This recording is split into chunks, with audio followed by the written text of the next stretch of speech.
All right, we're here at my urban worm bag, and we've got lots of things going on with this feeding, and we're going to start with an experiment with this new product invented by a friend of the channel called the Floofah, and we're going to check on a couple of other experiments we have going on, but first let's kind of dig in here and see what we've got going. I am noticing a little bit of a depression right here. We'll take out our temperature sensor, and I already see some wiggling around going on right here. Now over here looks like some pieces of packaging material, and that's because we put that down, I think, the last thing in our last feeding, but we have been feeding in all kinds of different areas throughout the last 40 days, and those feedings have consisted of raw foods because I wanted to see how well the worms did with those, and we also sprayed down the bin and even gave some amendments each time we were in here. And let's go ahead and just kind of dig over the surface to see if we see any of that stuff. Now I am seeing some sprouts, so clearly over here we fed maybe a pepper or something that had lots of seeds. And let's kind of go over to this side. I think we put some stuff over here, and I'm seeing what looks like,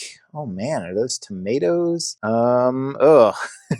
We've got some juicy stuff they didn't quite get to. And I think this actually, yes, was our last feeding, which makes sense that we are seeing lots of worms right here. Check this out right there. We've got lots of red wigglers. That is so cool. And underneath there, they've actually climbed on top of some of the bigger bedding that we had in here. This looks like some chocolate bar paper wrappings and also a paper towel wrapping, or I'm sorry, paper towel tube, and yes, lots of worms. So I am really enjoying those top feeding experiments that we're putting in, and it allows me to just kind of feed it every few days and get rid of some of my food scraps so my freezer isn't just full of it. Now as I pull in here, I am seeing what I think was our coffee ground experiment. We put in a whole container of coffee grounds right here, and it feels just slightly warm, but nothing too bad. And they've gotten to some of it, and check out, right underneath it there were some worms. So clearly they don't mind just eating straight coffee grounds, but after 40 days they haven't got to all of it. The second experiment we had was right over here, and that was just chunks of pineapple from some of the pineapple that we grew. And what we did was we shoved a temperature sensor right underneath it, so I know they have eaten all the pineapple. And a little odd experiment, but clearly they will eat the pineapple faster than they will eat the coffee grounds. So very interesting. Lots of worms around here. Let me just kind of,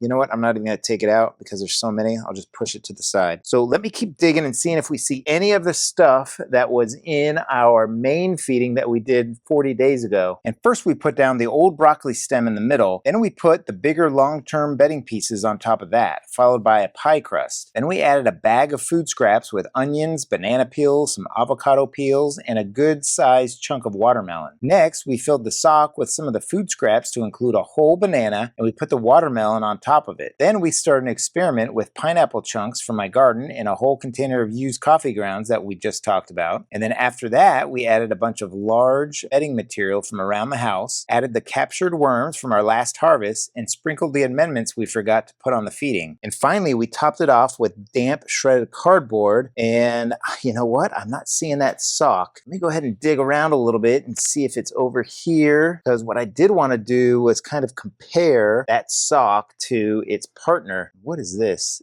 You know what this is? This looks like some form of like red cabbage or something. And I don't see any of the red part, but man, cabbage takes forever. If it's not completely dead and frozen, they really don't go to it. We got one little worm trying it out. But yeah, I don't see that sock. I'm surprised. Oh, there we go. Nope, that's not it. That is a paper towel thing. Oh, you know what? I think it was over here. This is getting really embarrassing that I don't remember where that sock is, because we filled it up with all kinds of food scraps, and I really want to check on it. What is this? This is, oh, look at that. This is an avocado pit, and even with the pit inside, the worms are all over it. Actually, we've got a little ecosystem here because we've got worms on top of the pit, and then down here, right above my thumb, we've got some mites. I'm just gonna hold still here real quick.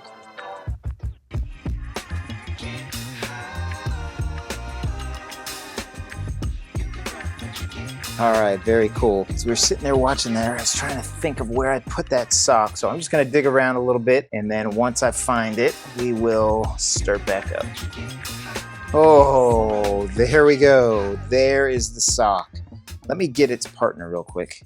So here's the partner, and here's why I put it in there, because it's really threadbare, and I thought kind of the fibers here were cotton and maybe the worms would eat it. So let's put that right there. And you know, they really, let's see if a spot right there like that might have something to it. Yep, right here. Here's a little bit of a threadbare portion right here, just like it is right here, but surrounding it, I really don't see them going for it all that much. Let me just kind of turn it inside out and see what they did with the contents. There are some in there. Oof, what a mess. There are some in there, and some of the food scraps, maybe a little bit. This has now just become a messy situation, and it is really impossible to kind of take out this sock. So although I want to end the experiment because I don't think that they're really getting to it, it's probably been several months by now. I'm just gonna have to leave it in here and maybe take it out when it comes out the bottom. So there we go with the sock. Let's just kind of push this stuff around and let's set up for our feeding and talk about our new experiment that I'm super excited about. I gotta say, the bin is looking fantastic. We're gonna bulk it up a little bit, and other than the stuff that I fed kind of just a few days ago, it's looking great, and they are really attacking it and turning it into castings. Let's add some dry bedding here so I can put some props down real quick. So, like I said, a fantastic friend of the channel reached out to us, and she's a working mom raising a family, and she's going back to college to get her master's degree. And guess what? She's a new worm farmer and has created an incredible product that's totally compostable and worm bins and in your garden. She calls it the Floofah, which I think is an adorable name. And it is a sponge made from loofah gourds, just like these. Both of these I grew out in the garden. This is a brand new one that I just cut off the vine. And this one is one that's been drying for a little bit. But here's the cool part. She cut the hard parts out and has sewn it back together, making it last longer and scrub harder. But it's soft enough to use in the shower or in the bath or in the sink. And this is one that we have been using in the shower for I feel like a couple months now, and it's held up real well. And these are the ones for the sink. And let me tell you, they are fantastic. I actually use normal loofah in the shower, but I absolutely love this thing. She asked us to try them out and then throw them in some of our worm bins to see how easy they are to compost. So we became one of her first customers and bought a bundle to try them out. And here they are. And let me tell you, the packaging is awesome. I'm going to put the website down in the description, and go ahead and click on it and check it out. She tells you exactly what they are all about, and they're on Instagram and Facebook as well. So we are going to set this one up, and we are going to test it out and see how long it takes, and see how long this little part right here where you can kind of hook it on, how long that takes as well. And we're going to be putting these in all of our worm bins, and we are actually going to do a really cool experiment with our outdoor worm bin where we test it against the garden. So for any of you that are interested, go ahead and check out our website, see if you want to buy one, especially if you can't grow loofah where you are at. You can try them out, and I love that they are an absolutely fantastic sponge, but also you never have to throw them out. You just put them in your garden, bury them in a hole, throw them in your lawn, and what we're going to do is put this big whole piece of watermelon right here, take that off, and we're going to put it right down on top of the Floofah. So hopefully the worms will get all those juices and climb up and eat that watermelon, but also attack that Floofah. And of course, we're going to put in all kinds of other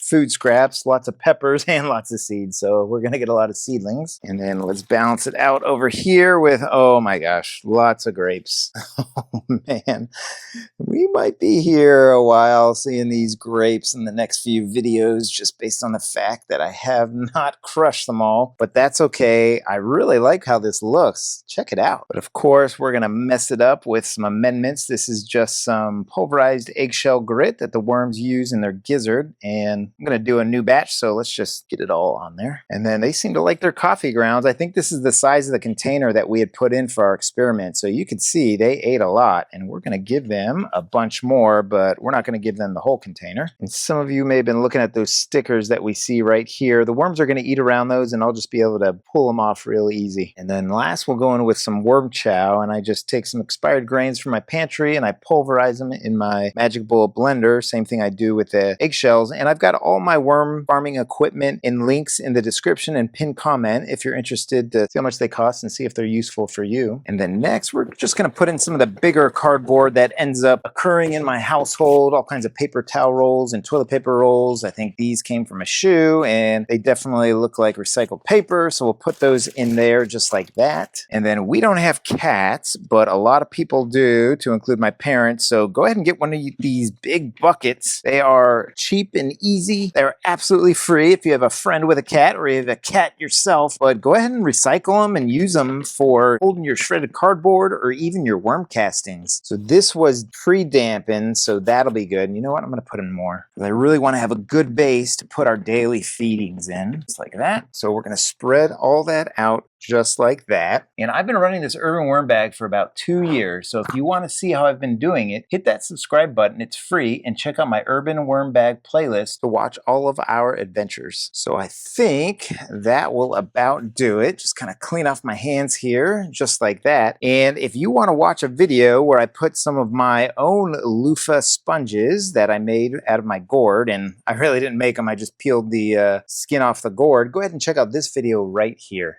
So we did an okay job of bulking it up, and I think in my daily feedings, I'm gonna bulk it up more. So I hope you're having a great day.